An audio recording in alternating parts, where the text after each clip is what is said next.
Bienvenidos amigos a Radio Uruguay 1050M, bienvenidos a La Máquina de Pensar. ¿Cómo están? Con Jorge Pozzi en controles de emisión y el Flaco Germán.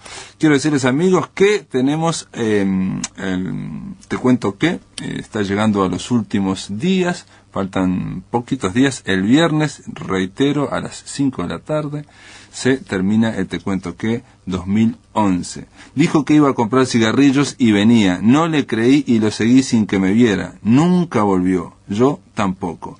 Este cuento de Valeria Stein fue de los primeros en el 2007, fue nominado entre los 100 mejores. También hubo aquel que me gusta especialmente, que dice: como prueba de amor, él cruzó a nado un río, atravesó el desierto y escaló una montaña. Ella lo abandonó porque nunca estaba en casa. Este es de Wanda Guerra. Después hay uno de poesía, quiero decirle simplemente porque me pareció muy poético. Dice: no hay luna más opaca que su espalda en cuarto menguante. Este es un minicuento de Joaquín Ferreira Bacciarini. Por supuesto hay otros más, simplemente tomé este al azar porque es el primer Te Cuento Que, el del 2007. Hay otro que dice, por ejemplo, prendí el ventilador en mi dormitorio y se le volaron todos los papeles a traverso en subrayado. Rarísimo. Este es uno de los 10 mejores del 2007 y es de Fernando Mieres. También, digo para que vean cómo va cambiando, este Daniel Erosa, que dice: no tenía caballo, ni casa, ni perro, no tenía trabajo, ni cuchillo, ni fuerza, ni siquiera un diente. Sin embargo, igual tenía miedo. Hay otros, muchos más, obviamente no se los voy a leer. Las sillas de mi casa creo que no son sillas, porque cuando apago la luz, las oigo bailar. Este es de Natalie Wilner. Quiero decirles amigos que hemos recibido aquí en La Máquina de Pensar Noveno Círculo, es la última novela de René Fuentes Gómez, que editó Fin de Siglo.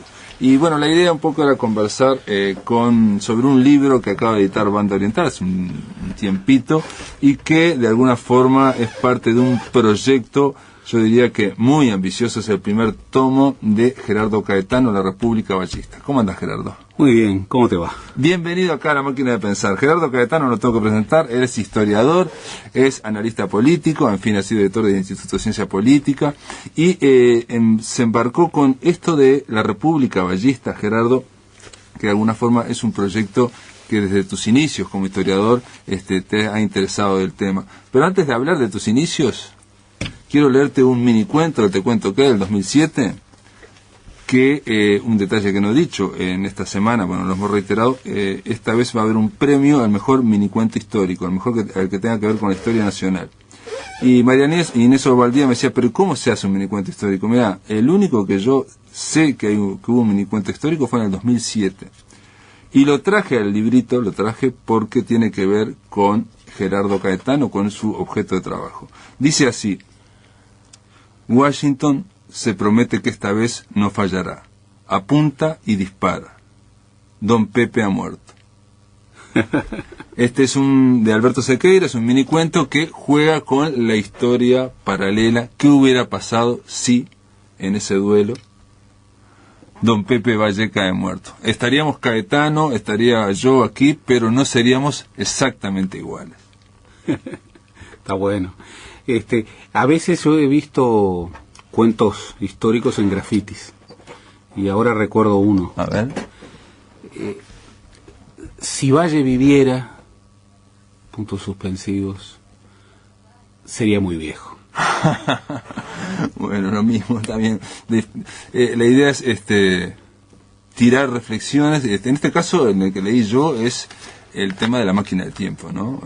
¿no? Hay todo un trabajo histórico que es qué pasa si los alemanes ganaban la Segunda Guerra, qué pasa si, ¿no? En fin, todo eso. Hay toda una corriente historiográfica que es la historia virtual, que es la historia que trabaja hipótesis contrafácticas. ¿Qué hubiera pasado si? Por lo general, los historiadores de oficio no son muy... Sí, ya lo sé, ya no lo gusta, pero ¿sabés qué? Lo que me parece, Gerardo, de este minicuento que yo leí, y bueno, un poco de ese que dijiste vos, es que te generan el efecto de qué importante es la historia. en este sentido. Vamos a hablar ahora, durante estos 3 bloques acá en la máquina de pensar, sobre la República Vallista, sobre el primer vallismo, sobre esas 2 o 3, la tercera, las dos décadas del siglo XX. Está bien como objeto histórico y está bien para una José Valle Ordóñez, alguien central, digamos, en lo que es la historia uruguaya, ¿no? Pero también está bien preguntarse cómo me afecta a mí eso. Claro, no, es que ese es el sentido.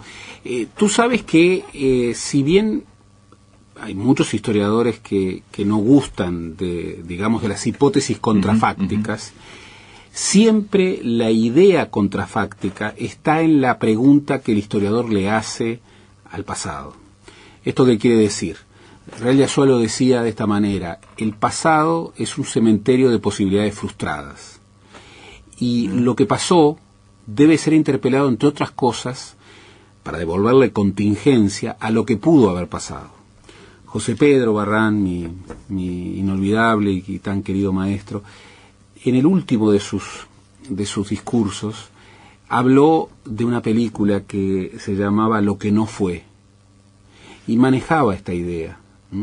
Manejaba esta idea de que si no recuperábamos la contingencia del proceso histórico, si no incorporábamos esta idea de la historia como una hazaña de la libertad, en donde no hay solamente, nunca, una posibilidad, sino que hay muchas posibilidades entre las que una prevalece, de alguna manera perdíamos la capacidad de que el presente pudiera tener un diálogo de contemporaneidad con el pasado. Entonces eso que tú dices es clave. Lo que hay que tratar de evitar es entrar en la bajada, en la ficción, claro, en la novela histórica. Exactamente. Está bien. Pero bueno, digo, la República Vallista es el primer tomo de un trabajo que, bueno, en parte te llevó a vos para la tesis doctoral, pero hay gente que se plantea más sobre Valle y Ordóñez, otra vez, otro libro más. Bueno, exactamente. Lo cual revela de que siempre hay nuevas preguntas y nuevos documentos. A pesar de que esta trilogía e incluso este libro no es sobre el vallismo. El objeto de la trilogía, el objeto de esta investigación de largo aliento, es el debate entre las dos principales familias ideológicas que han recorrido la historia uruguaya, desde el siglo XIX hasta nuestros días. No las únicas, pero sí seguramente las dos principales. De un lado, el republicanismo solidarista, y del otro lado, el liberalismo individualista. Esta polémica, que era una polémica con una agenda bien importante, porque ahí se discutían, conceptos diferentes de la libertad, conceptos diferentes del espacio de la política en la sociedad, conceptos diferentes de las virtudes y de los valores de los ciudadanos, conceptos diferentes respecto a los derechos y a cómo defender los derechos, conceptos muy diferentes respecto a las relaciones entre las dimensiones públicas y las dimensiones privadas, conceptos diferentes respecto al Estado y su rol en la construcción de la sociedad, y podríamos seguir. Es en el momento en que Uruguay, digamos, el Uruguay actual, se estaba de alguna forma forjando. En 1919 hablas de la reforma de la Constitución, la nueva Constitución, y hablas de la refundación en un momento. Claro, no podríamos decir que es el Uruguay actual. Sí podríamos decir que entre finales del siglo XIX y las 3 primeras décadas del siglo XX se construye, no contra el pasado, sino tomando muchas raíces que venían del siglo XIX, la matriz política de la democracia uruguaya, de cómo los uruguayos entendemos y practicamos la vida democrática. Y que esa solución, esa matriz política, que se conjuga con un modelo de ciudadanía que tiene que ver con prácticas ciudadanas e ideas sobre la ciudadanía, a diferencia de muchas otras sociedades, no se resuelve en la hegemonía de una de estas familias ideológicas sobre la otra, sino que se resuelve sobre la base de lo que a mí me parece que es una transacción tácita, en donde obviamente hubo vencedores y vencidos, pero no todas las victorias se alojaron en uno de esos campos. Por ejemplo, el vallismo tuvo triunfos ideológicos inocultables, pero en muchos aspectos no prevaleció. Por eso, en el libro y en la colección, en esta trilogía, la idea es defender de que la matriz clásica de la democracia uruguaya es republicano-liberal. Ajá. Vos dedicás una parte del libro a hablar de la historia conceptual y a tratar de definir conceptos, porque liberalismo es algo que era una palabra muy usada a principios del siglo, después fue muy usada a finales del siglo XX también con otro, ¿no? Se habló del neoliberalismo, liberalismo. Tendríamos que precisar esos conceptos. En las décadas del 60 o 50, sobre todo 60, 70, decayó la palabra liberal. Me acuerdo cuando Quijano, digamos, el de leer Quijano, que Quijano dentro de la izquierda levantaba las banderas del liberalismo político y no las levantaba casi nadie más. Claro. ¿No? Es que Quijano siempre fue un liberal. Incluso él reivindicaba un socialismo liberal, lo cual, bueno, lo reivindicaba de joven y lo reivindicó durante toda su vida. Pero volviendo al tema de la historia conceptual y de la disputa por las palabras y el éxito de la palabra liberalismo, en el 900 todos querían llamarse liberales, aun quienes no lo eran. Y ahí hay un deslizamiento conceptual del concepto de liberalismo. Algo que ha marcado mucho a los uruguayos, porque a pesar de que hay algunas etapas en donde tendieron a prevalecer perspectivas antiliberales, sí, claramente en los años 60 y muy claramente durante la dictadura, en el Uruguay la matriz liberal ha configurado, aún desde una pluralidad de liberalismos, una idea tan vaga como omnicomprensiva. Todos se reivindican como liberales. En algún sentido era también lo que pasaba en el 900, porque la disputa, por ejemplo, de la cual yo hablo, entre Rodó y Pedro Díaz, que está incorporada en aquella publicación clásica, Liberalismo y Jacobinismo, por los crucifijos, por el retiro de los crucifijos de los hospitales públicos, era una disputa sobre el concepto liberal. Lo que yo planteo, y esta es una interpelación que me parece muy clave para revisar la historia uruguaya y para revisar incluso la interpretación sobre el vallismo, es que nosotros hemos hecho y hacemos muchas veces un uso demasiado laxo del concepto de liberalismo. Y que muchas veces tendemos a evitar o tendemos a diluir que hay ciertas visiones del republicanismo clásico que tienen una diferencia clara respecto al liberalismo. Y eso se ve muy claramente cuando uno registra en la documentación los debates sobre estos asuntos de los que hablábamos: libertad, derechos, democracia, política, público-privado, nación, en los comienzos del siglo XX. Digámoslo de manera más clara y con ejemplos. El vallismo, y es aquí un poco la idea del título, fue, a mi juicio, sobre todo el vallismo radical, más republicano que liberal. Valle de Ordóñez reivindicaba, por ejemplo, ideas muy republicanas. Por ejemplo, el republicanismo defiende una idea de la libertad, que es la libertad como no dominación, la libertad mientras que el liberalismo, que sobre todo se asienta en la defensa de los derechos individuales, de las libertades individuales, concibe la libertad como la no interferencia del Estado, de cualquier poder fáctico, para preservar el área de lo privado. Ahí hay una diferencia clara. Son dos visiones diferentes de la libertad. Mientras el republicanismo reivindica la política como un espacio permanente y como un espacio de construcción de los derechos, el liberalismo individualista tiende a recelar de la política. Entre otras cosas porque cree que la política generalmente desborda el ámbito de lo privado, que debe preservarse.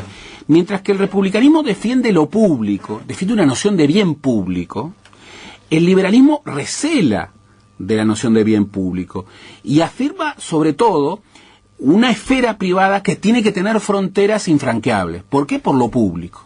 Por eso el republicanismo reivindica un rol del Estado, mientras que el liberalismo cuestiona el rol del En el Estado. fondo, por lo que yo entendía también, el republicanismo plantea que el bien colectivo puede primar sobre el bien particular para hacer algo. Y los liberales de alguna forma dicen que nunca aceptan. Individualmente tenemos nuestros derechos y no puede ser que en nombre de la mayoría aplasten mis derechos. Veamos un ejemplo muy claro. El vallismo, yo en uno de los capítulos trabajo sobre la teoría política, las propuestas institucionales del vallismo. El vallismo reivindicaba, de manera muy fuerte, el vallismo radical, el mandato imperativo. ¿Esto qué suponía?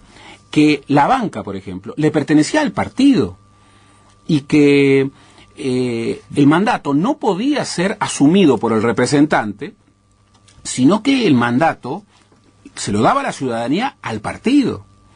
Por eso, Valle y Ordóñez en 1919 propone la llamada Agrupación Nacional de Gobierno, y eso le va a costar la escisión de Viera. ¿Qué era la Agrupación Nacional de Gobierno? Era una instancia en donde en la Casa del Partido Colorado se reunían todos los gobernantes, todos los legisladores, todas las autoridades municipales o nacionales para discutir qué hacer. Discutir políticamente, de alguna forma también para estar controlado por el partido, digamos. Controlado por el partido. Por un lado, del tema de la discusión política, colectivizarla. Absolutamente. O sea, y Viera cuestiona eso y dice, nosotros no vamos al soviet, nosotros somos colorados. Entonces, esta idea republicana que reivindica mucho más la participación contra la visión del liberalismo que reivindica mucho más la representación, son debates que aún hoy, con perfiles diferentes, están entre nosotros, y que estaban en el 900 y que también estaban en el siglo XIX. En el libro lo que yo trato de probar es que el vallismo tuvo notas de un republicanismo muy fuerte, incluso de un republicanismo en muchos aspectos realmente radical, que Valle y Ordóñez era un radical, y que caracterizar al vallismo, al primer vallismo, como un liberalismo, en realidad es insuficiente, no da cuenta de muchas de las complejidades. Por supuesto de que adentro del vallismo, y que incluso en las tensiones dentro del propio núcleo que rodeaba a Valle y Ordóñez, hubo esa síntesis de republicanismo liberal, también se dio dentro del vallismo. Claro, había tira y aflojes dentro del propio vallismo, porque obviamente había... Exactamente. Para los dos lados. Pero la síntesis, sobre todo, se produce en el debate entre esas dos grandes familias ideológicas. Y hay que pensar una cosa, Gerardo, que Uruguay en ese momento estaba todo por hacer, y Valle era alguien que solo quería hablar del futuro, no quería hablar del pasado prácticamente. Eso era una maravilla. No que no quisiera hablar del pasado. No, quería hablar, sí, pero digo, el tema de favorecer todo lo que fuera nuevo, ¿no? Exactamente. Eso es una cosa que a uno, yo te confieso, que es emocionante, porque cruza al Uruguay de entonces. Los uruguayos de entonces, y por eso marcaron tanto el futuro, estaban obsesionados por el futuro, miraban muy lejos, tenían una agenda de debates en donde, digamos, confrontaban concepciones pensando en el futuro. Esa idea vallista, construir el país modelo. Sí, y obsesionados con la experimentación. Eso es absolutamente. Después de la pausa continuamos hablando con Gerardo Caetano. Te voy a leer también otra frasecita que traje para comentar tu libro. En el aire de Radio Uruguay, La Máquina de Pensar. Aquí conversando con Gerardo Caetano. Continuamos hablando sobre la República Vallista. Gerardo Caetano, yo te quería decir, hace años cuando salió el libro de la historia de la sensibilidad, en los 90, en el 89 y en el 90, ¿no? En la parte el segundo tomo, hubo una frase que a mí me sorprendió muchísimo, porque aparte había que leer ese libro en los 90 en Uruguay, que era una chatura, o digamos, yo lo veo, yo lo viví muy, ¿no? Muy estático en Uruguay, parecía que estaba una crisis continua. Y la frase que transcribe Barrán en ese libro dice lo siguiente, es de 1916. Dice: este es un país innovador, pero sin medida y sin ningún método. Y está firmada por el embajador de Bélgica, Henri Kettels. Entonces digo, alguien, un extranjero, que tenía que observar y tenía que informar lo que pasaba en Uruguay, decía que este país era un país innovador sin medida y sin método. Pero por supuesto. Y nosotros estábamos en una cosa que no se movía nunca. Pero además, ver la documentación de la época. En 1916, cuando este embajador europeo decía esto, se realiza en Montevideo el primer congreso médico. Y en el discurso inaugural, la clave del discurso fue que se estaba en los umbrales de la eliminación de la enfermedad. Se planteaba, los médicos nos vamos a quedar sin trabajo, Sí. porque vamos a derrotar a la enfermedad. Imperaba una noción en donde el cuerpo era intrínsecamente sano, la enfermedad estaba fuera, un concepto completamente diferente que el que tenemos hoy, por ejemplo. Lo que había que evitar era el microbio, y sobre todo el vehículo transmisor del microbio, que era la mosca. Entonces el higienismo tenía una obsesión por la mosca. Esa obsesión por la mosca llegó a impregnar los poderes públicos del Uruguay. En el Parlamento uruguayo se creó una comisión de la mosca, cuyo objetivo era discutir las iniciativas para destruir ese vehículo que llevaba el microbio de la enfermedad al cuerpo. Bueno, esa idea de la desmesura recorre toda la época, y todos los viajeros que vienen al Uruguay, todos destacan lo mismo. Yo en el libro termino con una viajera absolutamente sorprendente. Impresionante, sí, impresionante. Rosita Forbes, que era muy lúcida, tal vez la periodista más famosa del mundo en ese momento, una periodista inglesa que tenía una fama extraordinaria. Primero, como exploradora, había sido una de las primeras mujeres occidentales en entrar en ciudades prohibidas, por ejemplo, de lo que hoy es Libia. Había sido una mujer que había logrado entrevistar a las grandes figuras de la época. Fue quien entrevistó, por ejemplo, bueno, a Hitler, a Mussolini, a Stalin, a Gandhi. Es alguien muy lúcido, ¿no? Dice en un momento que Uruguay para ella es la república más avanzada que conoce y con menos visión a largo plazo.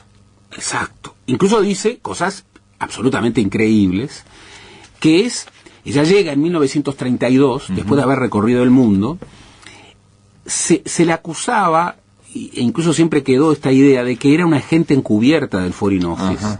El viaje por Sudamérica se lo paga el Foreign Office, el prólogo se lo hace Lord Averno, que era una figura muy importante de la Cancillería británica.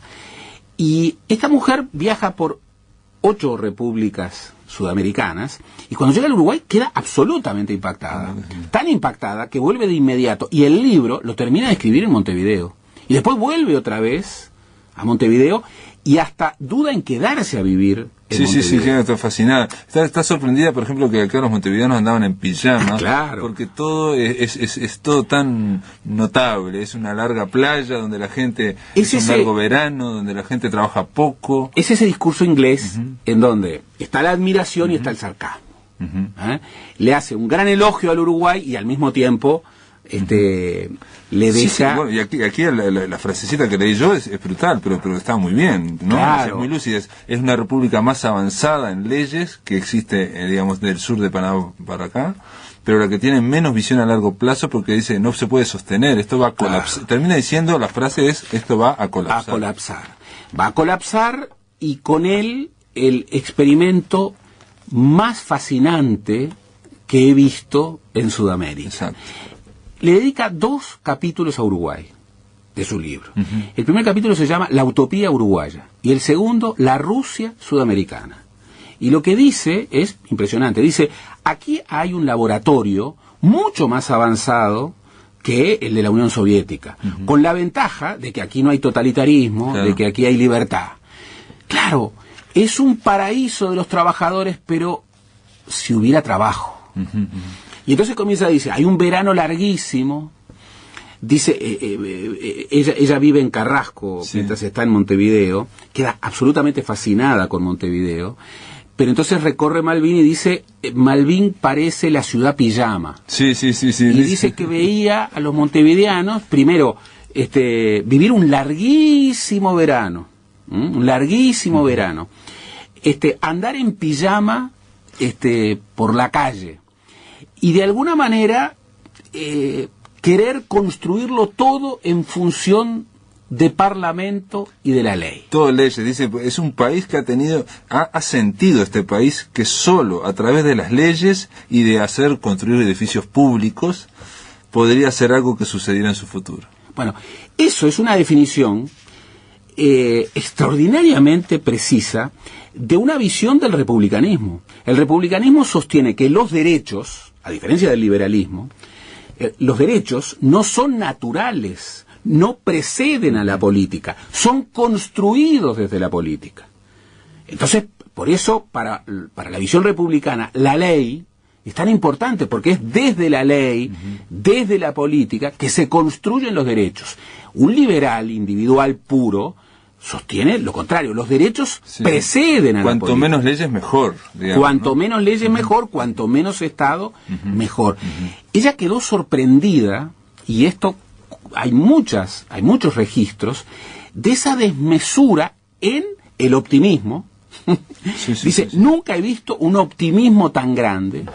En el afán de construcción, nunca he visto hacer todas las cosas para el futuro. No, y aparte llame ya, porque hay que pensar la rapidez con que se hizo la Rambla, la rapidez que se hizo el Estadio Bicentenario, el Palacio Legislativo. Digo, estamos hablando de una sociedad que era súper innovadora, súper optimista y que se estaba moviendo... Y que debatía, yo dudé en el título. Uno de los primeros títulos que tenía iba a ser El Laboratorio. Porque efectivamente esa idea de la experimentación, esa idea del laboratorio, está permanente. El diario The Times, jugando también con ese elogio sarcástico, había dicho que el Uruguay era el laboratorio de los locos. Y el vallismo había tomado esa idea como un gran elogio.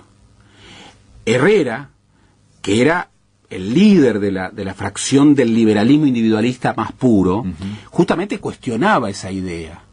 Cuestionaba esa idea del laboratorio, del experimentalismo. ¿Cuál era la crítica más dura que el gran ideólogo conservador de la época, José Irureta Goyena, le hizo al vallismo? Dice, el vallismo es peor que el socialismo. El vallismo es el inquietismo. Es el mal del San Vito radicado en las conductas del Estado.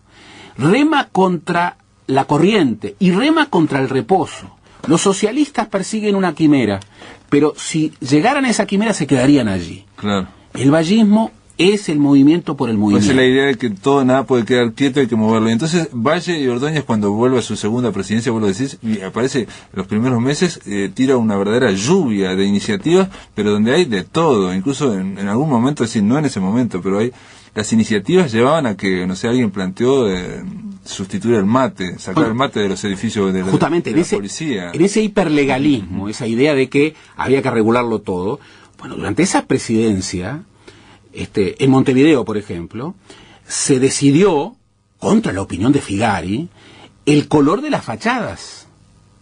Y el escenario de cómo tenía que ser la ciudad era un escenario justamente de un debate muy fuerte.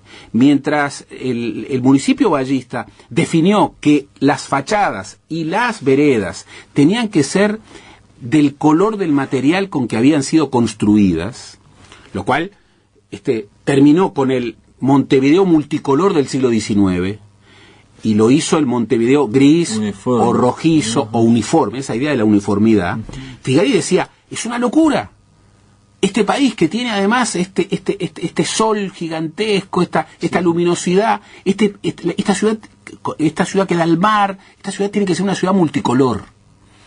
Por otra parte, Valle pensó una ciudad muy republicana. Estaba absolutamente obsesionado por los monumentos, estaba obsesionado por los barrios jardines.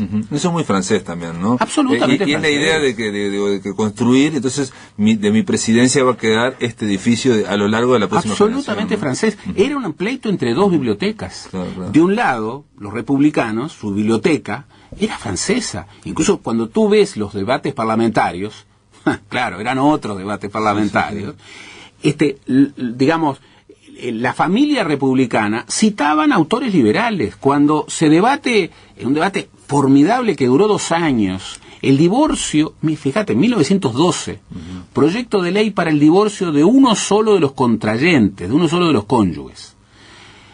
Arena, Domingo Arena, que era un vallista radical, un republicano radical, llegó a plantear que el matrimonio no podía ser un contrato requerido por el Estado. Y citaba a un autor anarquista francés, Louis Naquet, con un libro clásico que era Hacia la unión libre, y reivindicaba, lo que yo creo es que el matrimonio solamente puede asentarse en el amor, y que cuando el amor desaparece, tiene que desaparecer el matrimonio. Y en ese debate, en donde hay, de alguna manera, un pleito formidable, porque se debate sobre si el matrimonio tiene que perseguir la felicidad o si el matrimonio tiene que perseguir la estabilidad, de la unidad, digamos, de la sociedad, ¿no? De la producción, de los hijos, del hogar. La segunda parte del libro está dedicado a lo que yo creo que es el pleito más importante de la época, que era el pleito por la moral privada y por la moral pública. Se peleaba por la moral, por ejemplo, se discutía sobre si el objetivo fundamental de una pareja era el placer. Y se discutía en el Parlamento. Y los católicos y los liberales individualistas, de alguna manera incorporaban esta idea de que, bueno, si se llega a cuestionar esta moral básica, bueno, se van a desbordar los principios de las libertades individuales. Sí, todo el país va a ser una mitad va a ser un prostíbulo, la otra mitad un hospital. Exactamente. De alguna forma también, ahora que escuchándote, es un poco el proyecto de la Unión Soviética o el tema de tratar de generar una moral o sea, de cambiar la vida interior de las personas más allá de gobernar, que es lo que nosotros... Pero ¿no? el símil no es la Unión Soviética. No es la Unión Soviética y esto es una cosa muy importante, porque por lo general se ha planteado, incluso durante mucho tiempo, que en la época hay un impulso y un freno. Y se ha dicho, el impulso era un impulso socialista. Aquí el tema no era el socialismo. Aquí el tema era el debate entre el republicanismo, una concepción de la democracia, de la libertad. Pero ese republicanismo absorbió el socialismo aquí, ¿eh? Bueno, exactamente. Lo absorbió, terminó una coalición que todo, lo subsumió. Digamos, ¿no? Exactamente. Porque había una empatía. Es la visión, el socialismo, la utopía uruguaya, por definición, es la democracia. En Uruguay, la nación es la democracia. Es la democracia. La cuestión nacional es la cuestión democrática. A tal punto de que, haciendo historia conceptual, el discurso, la forma en que nosotros llamamos a la nación, es una forma particular. Por ejemplo, nosotros no hablamos del presidente de la nación. No, como los argentinos. Hablamos del presidente de la República. Y nosotros llamamos a la identidad de dos maneras, que no son gratuitas. Entre otras cosas, estas dos familias ideológicas discutían concepciones diferentes de la nación. Claro. Oriental y uruguaya. Exacto. Valle Ordóñez nunca hubiera dicho orientales. Es más, Valle Ordóñez iniciaba sus discursos diciendo, uruguayos todos, vengan de donde vengan. Claro. Mientras que la idea fundante del discurso nacionalista, muy presente en el Partido Nacional y en los círculos católicos, era la idea de la orientalidad. Ser oriental, que afirmaba una frontera entre el adentro y el afuera. Claro, entre las viejas familias y los que estaban desembarcando en ese momento, que para Valle ya eran uruguayos antes de pisar acá. Absolutamente. Uno de los primeros proyectos, cuando Valle era legislador en el siglo XIX, cuando era diputado en 1891, fue un proyecto para la ciudadanía obligatoria para los inmigrantes. Ahí era republicanismo puro, porque no era habilitar la posibilidad de que los inmigrantes se hicieran ciudadanos, como por ejemplo un liberal hubiera hecho. Claro. No, era establecer, esta sociedad debe imponer a todo el que venga a que se haga ciudadano, que sea ciudadano, o sea, que se sienta perteneciente a esta nueva sociedad, y al mismo tiempo que ejerza sus derechos, pero que también tenga sus obligaciones. Ese debate fue tan hondo y tan importante que yo insisto mucho en esto, cuando nosotros planteamos como que, en definitiva, esas dos familias ideológicas eran ambas liberales, y nada más que liberales, o nada menos que liberales, estamos perdiendo de vista que ahí había un componente republicano muy fuerte y que en muchos aspectos ese componente republicano prevaleció sobre el componente liberal. Entonces, y de alguna forma configuró al Uruguay de ahora también, ¿no? O sea, en cuanto al tema de la participación, el hiperlegalismo. El hiperlegalismo. Es otros electoralismo. Ay, me sale. Esta mujer dice, cuando se aproxima una elección, dice Rosita Forbes, la inglesa, dice, y hay tantas que se suceden casi anualmente.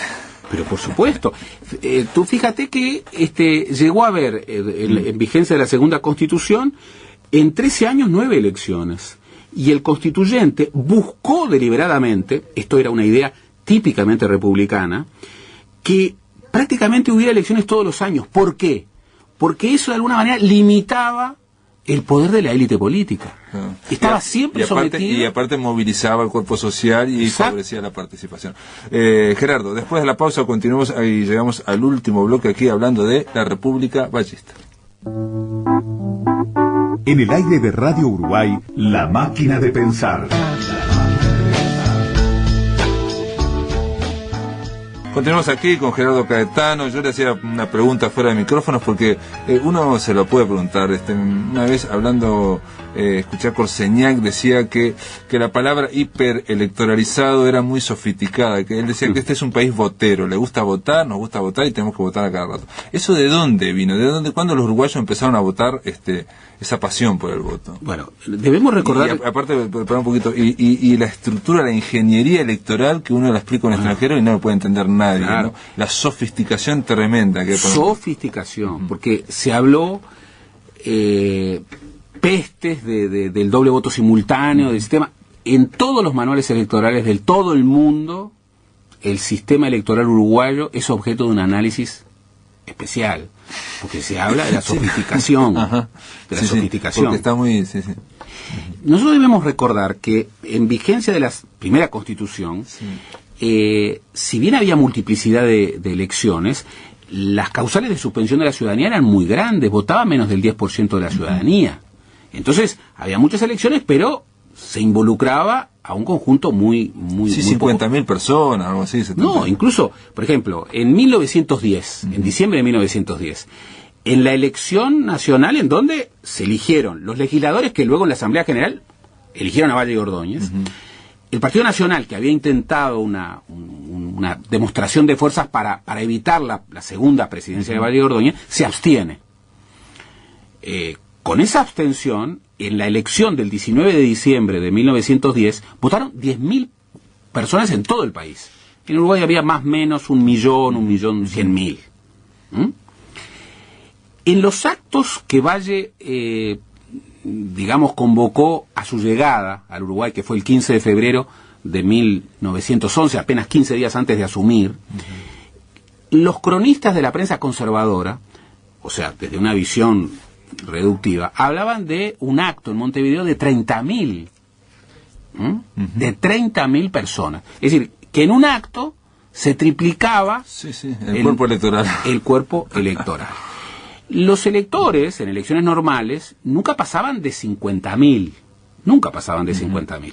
Claro, justamente en el pleito entre republicanos y liberales, una de las claves fue la plena electoralización de la vida política que en las décadas siguientes se señala. Tú fíjate, de la elección de 1905, que fue una elección disputada, a la elección de 1932 se pasó de un electorado de 50.000 a un electorado de 350.000. Sí, un salto impresionante. Y luego, con la incorporación del voto de la mujer, a partir de la ley de 1932, bueno, esa multiplicación se expande aún más.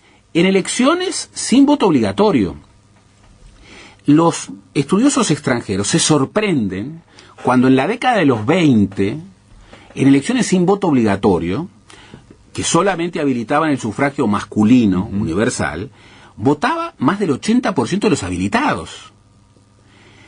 Es un número enorme para la época, y hoy, en elecciones no obligatorias, es un número enorme.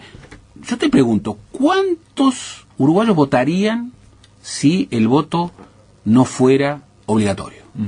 Yo creo que bastantes menos, No, creo que serían muchos, creo que serían, digamos, de los países que se votaría más igual. Igual se votaría mucho. 70%, una cosa así que ya es mucho, ¿no? Claro, pero no un 80%. Yo creo que... No. No un 80%, y mucho menos ese 90% que es un poco el promedio de las últimas etapas. Esa idea de la electoralización de la vida política era una idea en la que consensuaron republicanos y liberales, por motivos distintos. Y es muy impresionante la elección de 1916, que es la del 30 de julio de 1916, para elegir los constituyentes.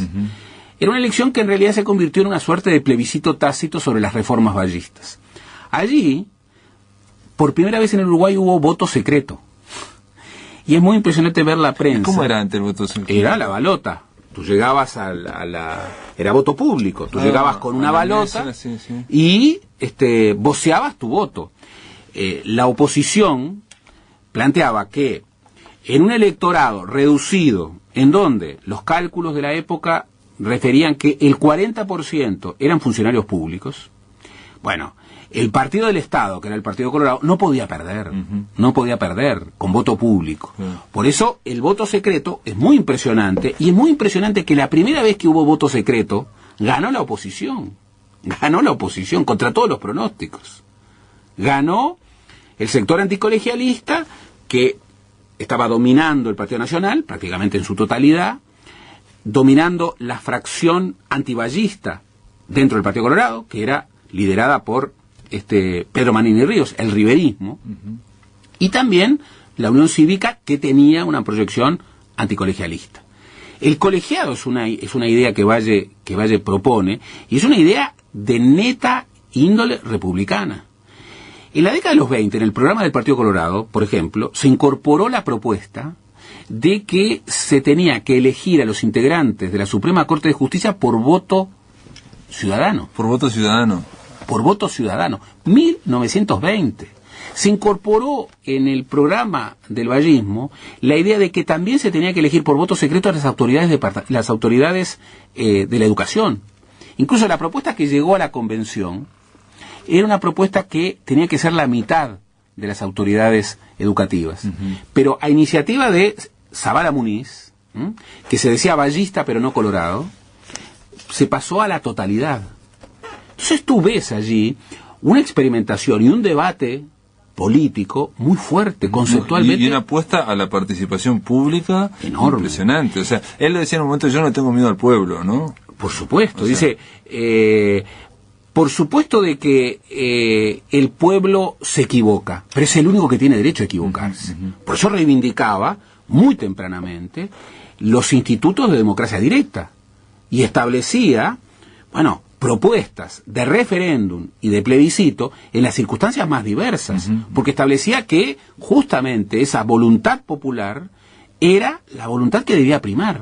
Hay un detalle ya estamos terminando, pero hay un detalle que me parece notable, que me sorprendió de Valle y Ordóñez, porque al tratar de experimentar y mirar hacia el futuro, hay muchas cosas que no hay antecedentes, y nosotros 100 años después siempre estamos buscando los antecedentes, ¿dónde está esto? Y aquí Caetano pone en un momento que Valle es interrogado por un convencional acerca de si había antecedentes históricos que avalaran esa propuesta, y Valle contesta diciendo que él no se ajusta a la historia. No se ajusta a la historia, dice Caetano, puesto que creía que se debería hacer más de lo que la historia contiene, que en cada caso un pueblo que piensa debe tratar de dar un paso adelante y concurrir a la experimentación general. Esto no lo dice Caetano, lo dice Valle y Ordóñez, hace 100 años. En esto, el vallismo radical era audaz, muy neto, mientras el herrerismo, por ejemplo, afirmaba la idea de que la tradición era la levadura del futuro y que no podía construirse el futuro contra el pasado. El vallismo reivindicaba la experimentación contra el pasado. El 18 de julio de 1930, cuando se cumplían 100 años de la jura de la Constitución, que para el Partido Colorado debía ser la fecha de la independencia nacional. Nadie en 1911 celebró el centenario del Uruguay. Nadie. Claro. Ningún uruguayo, Ningún uruguayo. Y los blancos planteaban que tiene que ser 1925. 1825. En la disputa fue en los 20, el 25 de agosto, y de 1825 o el 18 de julio de 1830. El diario El Día, el 18 de julio de 1930, reivindica: contra la masa amorfa de la patria vieja, el vallismo construyó el país del futuro. Incluso a Valle de Ordóñez se lo acusaba de porvenirista, justamente porque construía el futuro contra el pasado. Ese afán de experimentación, esa idea de que todo se discutía para los tiempos, esa idea que está nítida en aquella carta famosa de Valle a Domingo Arena, cuando le dice: tenemos que hacer nuestros Juegos Olímpicos, tenemos que hacer un Palacio de las Leyes que sea el Partenón uruguayo, que sea un edificio para los siglos. Le dice: y tenemos sobre todo que hacer el país modelo para nuestros hijos y los hijos de nuestros adversarios, en donde los pobres sean menos pobres y los ricos sean menos ricos. Bueno, esa idea que refiere a la utopía vallista, en realidad cruza el Uruguay de la época, y en claves distintas y confrontando posiciones en la educación, en el tema del higienismo, en el tema de cómo construir la ciudad, en el tema de los valores ciudadanos. Bueno, allí todos discutían el futuro. Y hubo mediadores ahí, gente que sintetizó y que no estuvo ni en un lado ni en otro, como Carlos Vaz Ferreira, pero eso nos queda para el próximo programa, porque es uno de los apéndices de que la República Vallista está al final, que plantea todo el tema de Carlos Vaz Ferreira, que está muy bien hecho, ¿no? El tema es la síntesis entre esa... El filósofo de la transacción. Sí, pero no del eclecticismo, no una cosa en el medio, sino una cuestión de sintetizar, de encauzar